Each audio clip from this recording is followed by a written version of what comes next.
रविंद्र दुबे, अक्सर एक बात कही जाती है सियासत के बारे में कि सियासत जब चलती है तो उसके पैरों से छल छद्म की धूल उड़ती है। एमपी में उपचुनाव है और उपचुनाव क्या खासे चुनाव हैं और इसके कारण लगातार इस तरह की छल छद्म की जो धूल है वो उड़ती रहेगी, आपके चेहरे पर भी आएगी, आपकी आंखों में भी आएगी। एक वीडियो इन दिनों बड़ा वायरल हो रहा है। फूल सिंह बरैया जो पहले बसपा, बहुजन संघर्ष दल और मौजूदा दौर में कांग्रेस के नेता बने, बहुत आपत्तिजनक वो बोल रहे हैं उस वीडियो में। और वो इस तरह का वीडियो है जिसके शब्द को लेकर बहुत सारे लोगों को आपत्ति हो सकती है। ये आज जो हम चर्चा करेंगे वो इस मसले पर ही करेंगे कि चुनाव आते ही नेताओं के सुर इस तरह के क्यों बदल दिए जाते हैं, क्यों बदले जाते हैं, इस तरह से समाज में वर्ग भेद करने वाले अंदाज, क्यों लोगों के बीच दूरियां बढ़ाने की शुरुआत की जाती है। यह संभव है कि जैसा दावा किया जा रहा है कि यह वीडियो नया नहीं है, ये वीडियो पुराना भी हो सकता है, लेकिन इस वक्त अगर यह सतह पर आ रहा है तो उसके मायने क्या हैं, इसके अलावा और भी बात करेंगे। दिन भर तमाम बीजेपी की तरफ से क्या प्रलोभन, क्या आश्वासन, क्या दावे किए गए, कांग्रेस की तरफ से क्या हुआ, कैसे कमलनाथ ने एक वीडियो जारी करके, जो कि कांग्रेस अक्सर ओन नहीं करती लेकिन उन्हीं का कांग्रेस का जारी किया वीडियो है जिसमें एक विक्टिम कार्ड की तरह वो खुद को प्रस्तुत कर रहे हैं और पूछ रहे हैं कि मेरी गलती क्या थी।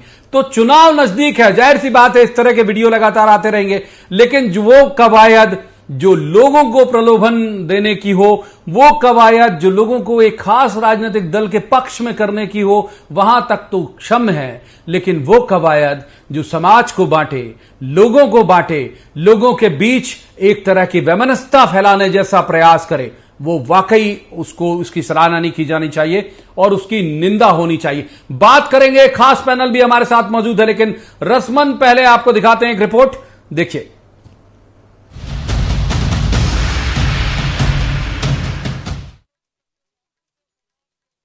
अब दिन में तो महिलाएं अकेले रह जाती। पंडित जी आए, फलाने मंदिर का प्रसाद लीजिए खाइए, अब महिला ने खा लिया। अब बाद में घोषणा करते हैं कि भैया हम तो पक्के तो ये क्या कहेंगे कि हमारे तू खा गई अब इनके घर में बांधे आओ। तो मैं तो जिसकी और तो देख लो उनमें से और मैं लड्डू खिलाओ, बाद में कह दो मैं हमारे घर में बांध जाएगा, वो दो औरतें हो जाएंगी। भांडेर से कांग्रेस उम्मीदवार फूल सिंह बरैया का वीडियो है ये, जो चुनावी माहौल में बहुत तेजी से वायरल हो रहा है। वीडियो पुराना बताया जा रहा है, न्यूज़ 18 इस वीडियो की पुष्टि भी नहीं करता। इस वीडियो में जहां जहां आपको बीप सुनाई दे रही है, ये विवादित बयान के वो हिस्से हैं जहां फूल सिंह बरैया कथित तौर पर सवर्ण स्त्रियों के लिए बेहद आपत्तिजनक टिप्पणी करते सुनाई दे रहे हैं। बयान इतना अमर्यादित है कि हम ये बयान आपको सुना भी नहीं सकते, न शब्दशः आपको बता ही सकते हैं। लेकिन एक वर्ग विशेष को साधने यहाँ दूसरे वर्ग को न सिर्फ निशाना बनाया गया, बल्कि उस वर्ग विशेष की महिलाओं के लिए अशिष्ट टिप्पणी भी की गई। क्योंकि अब समय बहुत कम रह गया है, अगर हम लोग कमजोर पड़ गए वो संविधान बदल के हिंदू राष्ट्र बना देंगे। मुसलमान हमारा भाई है, डीएनए टेस्ट करा लो, मुसलमान हमारा ही एक माता पिता की संतान निकलेंगे, खदेड़ना तो तुम्हें पड़ेगा। ये दूसरा वीडियो है जिसमें फूल सिंह बरैया अनुसूचित जाति को जगाते हुए कह जाते हैं कि अगर नहीं संभले तो ये देश हिंदू राष्ट्र बन जाएगा। इतिहास के एक उदाहरण का उल्लेख भी करते हैं और एक खास वर्ग को देश छोड़ देने के लिए भी कहते हैं। जाहिर है चुनावी माहौल में इन विवादित बयानों से बवाल उठना था। जब मामला बढ़ा तो बरैया की सफाई ये आई कि वीडियो तो एडिटेड है। मिला मुलू करके इधर के उधर एडिटिंग भी की, तीनों प्रकार का है, वो वैसे फेक ज्यादा है। इस मामले की तूल पकड़ने के बाद सीएम शिवराज का ये बयान भी आया कि इस तरह किसी के लिए घृणा की भावनाएं रखना भी पाप है। उनकी इस तरह अभिव्यक्ति तो बहुत दूर की बात।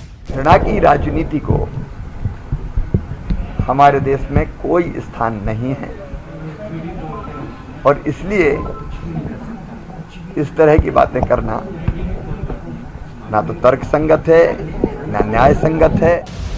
सवाल ये है कि ये बांटने की सियासत खत्म कब होगी? क्या एक समाज को अपशब्द कह देने से ही दूसरा समाज खुश होता है? ये पैमाना आखिर किसने बनाया? वोट के लिए समाज के बीच खाई सियासी दल कब तक ये आजमाइश करेंगे? क्या आप भी वर्ण व्यवस्था के उस दौर को जी रहे हैं फूल सिंह बरैया? क्या उन्हें वो सूची दिखाई जाए कि आरक्षित वर्ग से कितने अफसर आईपीएस और आईएएस बने हैं? राजनीति में पंचायत स्तर से आरक्षण की व्यवस्था किस वर्ग को सबल बनाने दी गई है? सवाल ये है कि चुनाव जीतने का ये कौन सा हथियार है कि चुनाव जीतने कुछ भी बोलोगे तो सवाल भी उठेंगे और उंगली भी, फिर जवाब भी देना होगा। Bureau report, news 18 Madhya Pradesh, Chhattisgarh. तो रस्मन सबसे पहले मेहमानों का परिचय मैं आपसे करा दूं। हमारे साथ हैं भूपेन गुप्ता, कांग्रेस के वरिष्ठ नेता हैं, प्रवक्ता भी हैं। भूपेन जी का बहुत स्वागत है। दूसरे मेहमान रजनीश अग्रवाल, ये बीजेपी के बड़े ऊर्जावान प्रवक्ता हैं, रजनीश जी का स्वागत है। और तीसरे मेहमान पत्रकारिता का बहुत चर्चित चेहरा है दिनेश गुप्ता, दिनेश जी का भी स्वागत है। शुरुआत भूपेन जी से ही कर लेते हैं, उनसे ही जुड़ा हुआ ताल्लुक है। हालांकि ये तय नहीं है कि उनसे ताल्लुक जुड़ने के बाद का वीडियो है या पहले का, लेकिन फिर भी विद्वान व्यक्ति हैं तो मैं उम्मीद करूंगा कि वो कमेंट करेंगे। भूपेन जी, पहली टिप्पणी आपकी इस वीडियो पर। देखिए, ये वीडियो के बारे में जो है कोई अभी निश्चित नहीं है कि ये एडिटेड और भारतीय जनता पार्टी की डर्टी ट्रिक्स डिपार्टमेंट का हिस्सा हो सकती हैं। जब तक जो है या तो भारतीय जनता पार्टी इसे ओन करे, अच्छा, और कहे कि उनने रिलीज किए हैं और ये सही वीडियो हैं, तो उसके बाद इस पर टिप्पणी की जा सकती है। लेकिन इस तरह के विचार जो विचार दिखाने की कोशिश की जा रही है, कांग्रेस पार्टी उससे कभी भी सहमत नहीं रही है। और कांग्रेस पार्टी ने हमेशा उन लोगों की भी निंदा की है जो ये कहते थे कि कब्र से औरतें निकाल कर उनके साथ रेप करेंगे। और इन लोगों इस भावनाओं की भी हम जो है इसको हम उचित नहीं मानते, गलत मानते हैं। और देश में इस तरह की शक्तियों, इस तरह के विचारों की कोई जगह नहीं है। भारत जो है एक बहुत ही सहज और एक बात पूछ लेता हूं भूपेन जी, वीडियो परे रख देकर चलने का वीडियो परे रख के एक बात पूछ लेता हूं कि क्या इलेक्शन के वक्त इस तरह की कवायद नहीं होती सभी पॉलिटिकल पार्टी के द्वारा? एक वर्ग को खुश करने के लिए दूसरे वर्ग को गालियां देने की क्या कवायद नहीं होती? ये मासूमियत है अभी आपको लगता है पॉलिटिक्स में? नहीं, देखिए, ये मैंने आपसे क्या कहा कि ऐसे भी लोग हैं देश के जो आज बहुत बड़े लोग हैं जिन्होंने ये भी बयान दिया था जो मैंने आपको बोला है। मुझे वो बयान सुनाने में अच्छा नहीं लग रहा था। तो ये जो ऐसी कुछ शक्तियां अगर सामने आती हैं, इन विचारों से सहमति असहमति का जहाँ तक है, कांग्रेस पार्टी कभी भी असहमत है, इनसे सहमत नहीं रही। और कांग्रेस पार्टी कभी भी ऐसे सब्सक्राइब इन चीज़ों को नहीं करती है। लेकिन जब तक उसकी कोई प्रमाणिकता नहीं होती, अगर कोई 10 साल 15 साल पुराना वीडियो लाकर और आज जो है किसी के चुनाव को प्रभावित करने की चेष्टा करता है, तो ये वही हथकंडे हैं जो भारतीय जनता पार्टी का डर्टी ट्रिक्स डिपार्टमेंट करता रहता है। उनमें कुछ जोड़ घटाना करके कट करके ये जो है आलू की फैक्ट्री बनाने लोग हैं। कितनी ताल ठोक कर नंद कुमार सिंह चौहान ने कहा था कि साहब हमने तो जो है कैसे आलू की फैक्ट्री बनाकर बदनाम कर दिया राहुल गांधी को। ये तो इन्हीं के नेता कहते थे नंद कुमार सिंह चौहान भाषणों में। तो ये वो लोग हैं, उसी का जवाब ले लेते हैं। लेकिन जहाँ रजनीश अग्रवाल साहब, चुनाव आते ही आपका डर्टी ट्रिक्स डिपार्टमेंट सक्रिय हो जाता है। सारी कवायद डर्टी ट्रिक्स डिपार्टमेंट की है। ये जो वीडियो इस तरह से आ रहा है, ये मेरा आरोप नहीं है, ये भूपेन जी का, आपने सुना होगा, मैं ये उम्मीद भी करता हूं क्योंकि सजग हैं आप। तो ये सारा जो डर्टी ट्रिक्स डिपार्टमेंट है आपका, वो इलेक्शन आते ही सक्रिय हो जाता है और चुनाव को आप लोग प्रभावित करते हैं। रजनीश अग्रवाल, देखिए, ग्वालियर चंबल संभाग का बच्चा जो राजनीतिक तौर पर थोड़ा बहुत भी जागरूक है, वो जानता है कि फूल सिंह बरैया जी कौन सी भाषा बोलते रहे हैं। लगातार पहचानता हूं। जिसने ये वीडियो देखे हैं, सोशल मीडिया पर तैर रहे हैं सारे सोशल वीडियोज, वो भी समझ रहे हैं कि कौन बोल रहा है और क्या बोल रहा है और कैसे बोल रहा है। इसलिए मुझे लगता है कि इनको सिरे से नकारने की बजाय जो किंतु परंतु अब का तब का डर्टी फर्टी ये संरक्षण देने का राजनीतिक तौर पर काम करते हैं। आपको ध्यान होगा, इनकी सरकार 15 महीने चली और माखनलाल चतुर्वेदी राष्ट्रीय पत्रकारिता विश्वविद्यालय में कुछ पत्रकार महोदय, पुराने पत्रकार और नए प्रोफेसर आए थे। उन्होंने जो भाषा का चलन पैदा किया था, जिस प्रकार से ट्वीट करना शुरू किया था, वो कितने अपमानजनक थे। जाति विशेष को लेकर जिस प्रकार की घृणा उनमें दिखाई पड़ी थी, सर्व और चाहूं और उसकी आलोचना हुई थी, आपको पता होगा। क्योंकि ये राजनीतिक संरक्षण देते हैं ऐसे लोगों को, पालते पोसते हैं और फिर कहते हैं नहीं नहीं जी हमारा काम थोड़ी है, हमारा काम थोड़ी है, हम ऐसा थोड़ी करते हैं। लेकिन पालने पोसने वाले, वोट बैंक की राजनीति करने वाले इस गंदी राजनीति में अपनी वोटों की फसल उगाने का काम कांग्रेस ही करती है। और कांग्रेस नेताजी का नाम सिरे से नकारने का काम नहीं करते, जिसका सिरे से बयान अभी नकारने हमने के काम नहीं बताया। करते ये, किंतु परंतु ये फंड बट के साथ उत्तर प्रदेश के उन नेताजी का भी नाम बता दीजिए जिनका बयान मैंने अभी सुनाया था। कतई स्वीकार नहीं किया जा सकता। हिम्मत करिए, थोड़ी स्वीकार नहीं किया जा सकता इस प्रकार। हिम्मत करिए, जरा नाम बताइए उनका। सरकार की राजनीति कर रही है, ग्वालियर चंबल संभाग भी इनको उत्तर प्रदेश के उन नेताजी का भी नाम बता दीजिए जिनका बयान अभी मैंने बताया था। तीसरे मेहमान का माफ कीजिए, उनका नाम बताने की जरा साहस करिए। माफ कीजिए भूपेंद्र जी, रंजीत जी रोकूंगा। दिनेश जी का रुख कर लेता हूं। दिनेश गुप्ता हमारे साथ मौजूद है।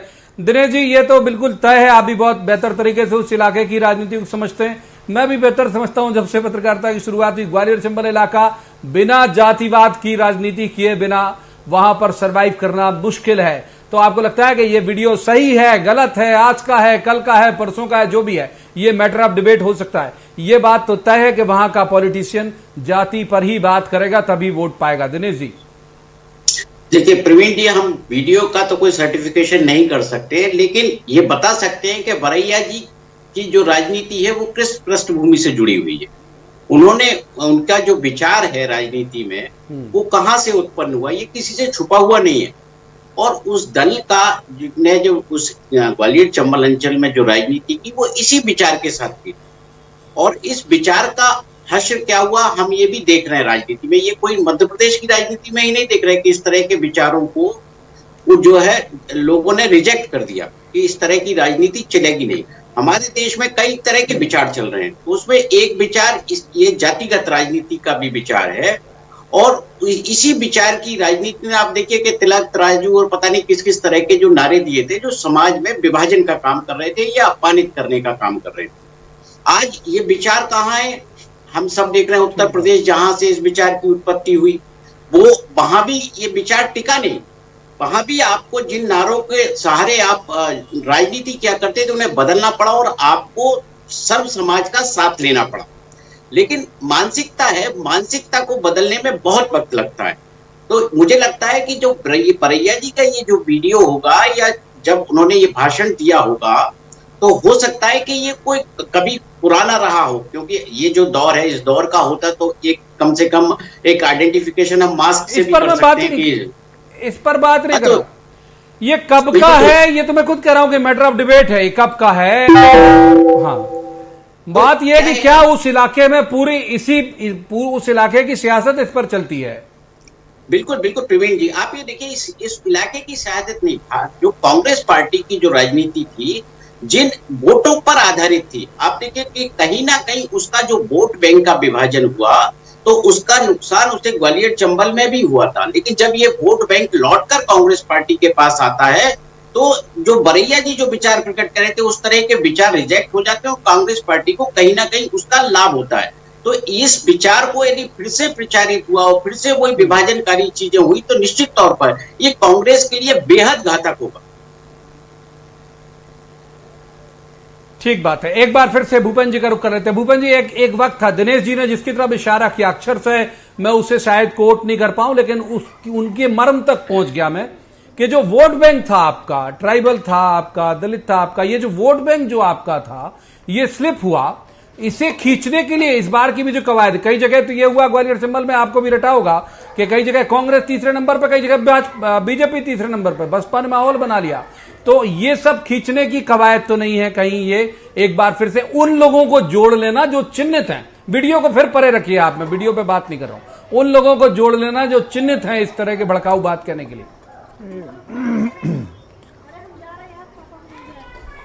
ये पहली बात मैं आपसे कह दूं कि इस वीडियो की प्रामाणिकता ना आप स्वीकार करने तैयार हैं, ना बीजेपी स्वीकार करने तैयार है, ना हमारे दिनेश जी स्वीकार करने तैयार हैं, तो मेरा इस पर अब टिप्पणी करना व्यर्थ होगा। लेकिन जो है दूसरी बात जो आपने उठाई है उस विषय पे मैंने स्पष्ट रूप से आपसे ये कहा कि कांग्रेस पार्टी हमेशा एक सम्यक समाज के विचार को लेकर आगे बढ़ी है और उसने भले ही राजनीतिक कीमत चुकाई हो, लेकिन उसने समाज में कभी जो है जो सबको लेकर चलने की राजनीति को कभी उसने त्यागा नहीं। हमने छोटे से लेकर बड़े तक श्रेष्ठता अश्रेष्ठता की राजनीति को हमने हमेशा नकारा है और उस राजनीति पर हम आगे बढ़ रहे हैं। इसकी हमने कीमत चुकाई है। भले जो है जहरीली राजनीति करने वाले लोग कुछ समय के लिए राजनीति में सफल हो गए, लेकिन जब राष्ट्र के रूप में विचार होगा, इतिहास के रूप में विचार होगा, ये जहरीले लोग जो है इनको जो है खंडित होना पड़ेगा और इनको जनता नकारेगी। आज नहीं कल नकारेगी।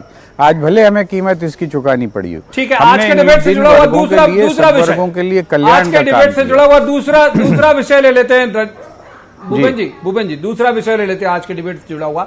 वो ये है कि कांग्रेस जो है विक्टिम कार्ड खेल रही। ये वीडियो भी शायद आप लोग ओन नहीं करेंगे क्योंकि ये कांग्रेस के द्वारा जारी हुआ नहीं लिखा हुआ दिखता, लेकिन वो कमलनाथ जी का जारी हुआ मेरी गलती क्या थी। ये ऐसे वीडियो लगातार आ रहे हैं मार्केट में, कुछ ना कुछ इन्हीं बिंदुओं के साथ कमलनाथ जी के वीडियो।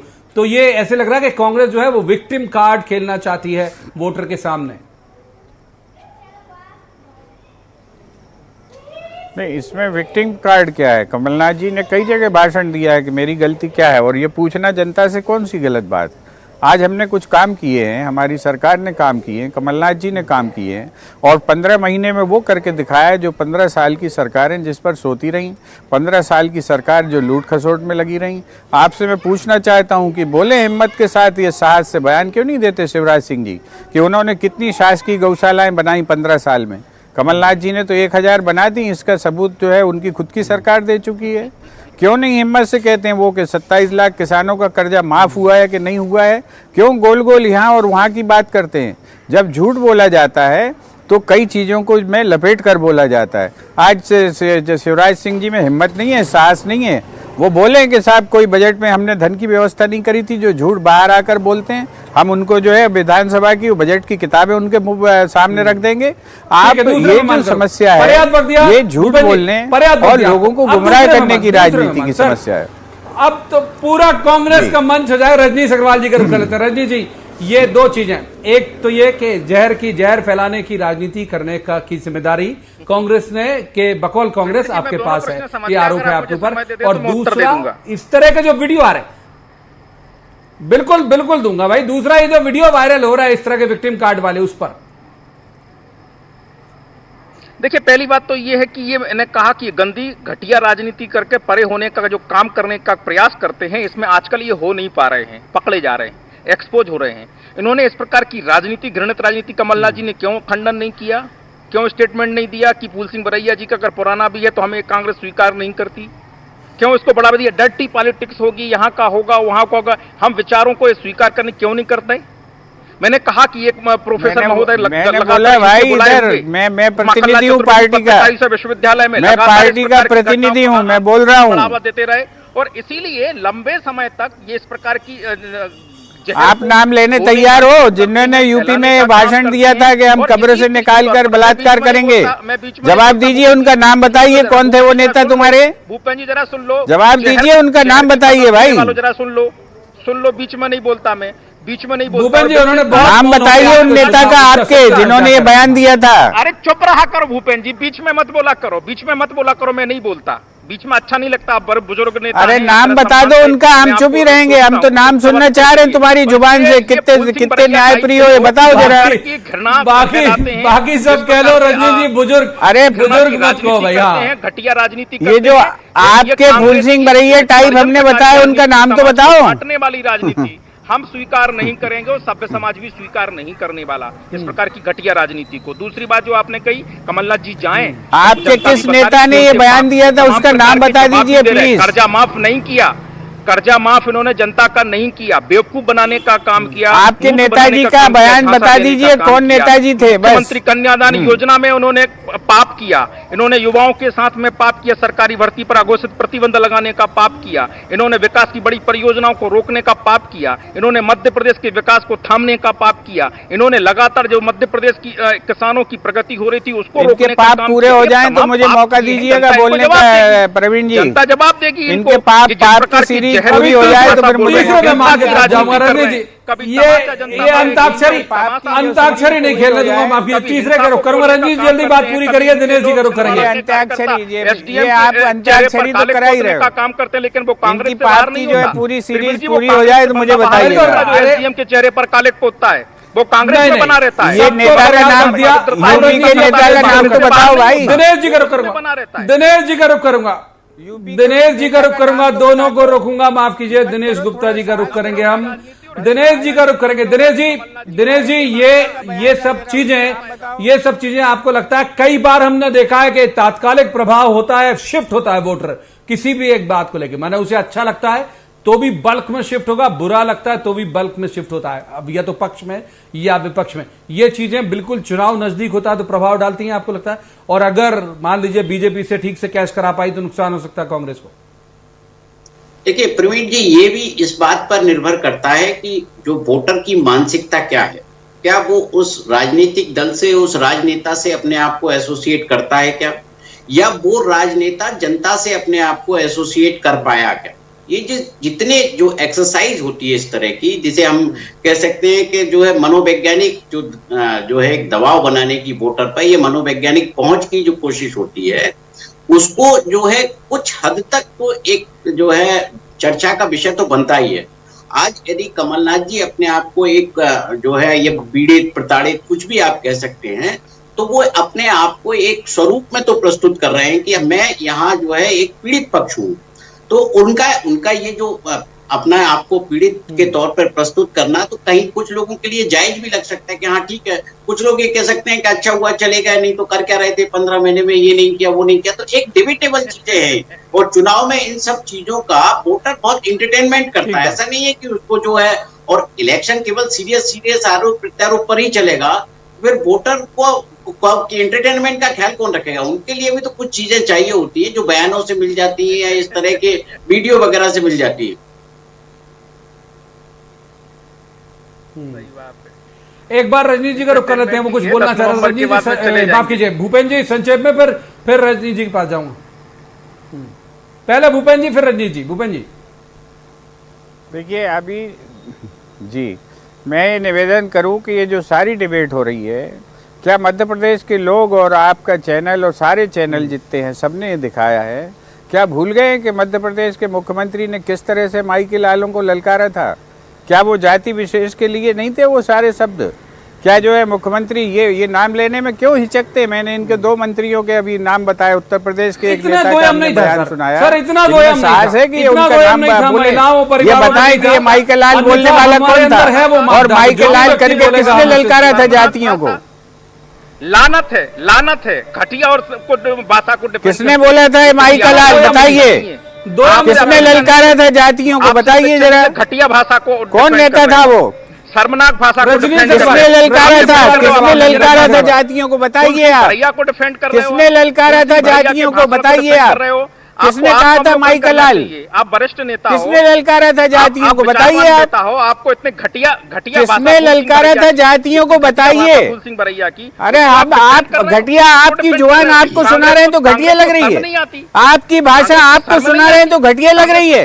आपको बोलने में शर्म नहीं आई, आज सुनने में शर्म आ रही है। आपको बोलने में जो चीज शर्म नहीं आई वो आज सुनने में शर्म क्यों आ रही है?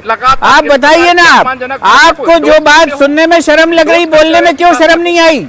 आपको जो बात सुनने में शर्म आ रही उसको बोलने में आपको शर्म क्यों नहीं लगी? आप बताइए, आपको बोलने में क्यों शर्म नहीं लगी? वो भाषा बताइए आप मुझे। प्रोफेसर भी गाली जो भाषा सुनने में आपको शर्म लग रही है वो आपको बोलने में शर्म क्यों नहीं आई थी? ये बताइए आप। पूरी मुहिम आपको बताने में क्यों शर्म लग रही है? नाम बताइए अपने उस नेता का। बहुत छोटी टिप्पणी, लगभग हमारे हाथ से फिसल गया वक्त। छोटी टिप्पणी दिनेश गुप्ता, दोनों को रोकूंगा मैं। दिनेश जी की छोटी टिप्पणी। दिनेश जी, ये एक माहौल, मतलब जो जिससे मैंने बात की शुरुआत की थी, संक्षेप में आपसे जवाब चाहूंगा कि बहुत बड़े बड़े पद पर बैठे हुए लोग, राष्ट्रपति से लेकर और तमाम बड़ी जिम्मेदारियों पर, पद पर, ये अब वैसा वर्ग संघर्ष के हालात आपको लगता है कि हैं एमपी में कई जगह, कि ये मुद्दा होना चाहिए चर्चा का? नहीं, मुझे नहीं लगता कि ऐसे वर्ग संघर्ष के हालात है, और पढ़ा लिखा समाज है, वो समझता है। देखिए, यदि कोई बात किसी नेता ने गलत कही है या किसी भी तरह की कोई चीज ऐसी आती है तो वोटर जो है उसको रिजेक्ट कर देता है। हमने कई चुनावों में ये देखा है कि वोटर इस तरह की चीजों को रिकॉग्नाइज नहीं करता और उसको जो है प्रश्रय नहीं देता। ठीक बात है। तो माफ कीजिए, वक्त इतनी चर्चा की इजाजत देता। तीनों मेहमानों का बहुत बहुत शुक्रिया।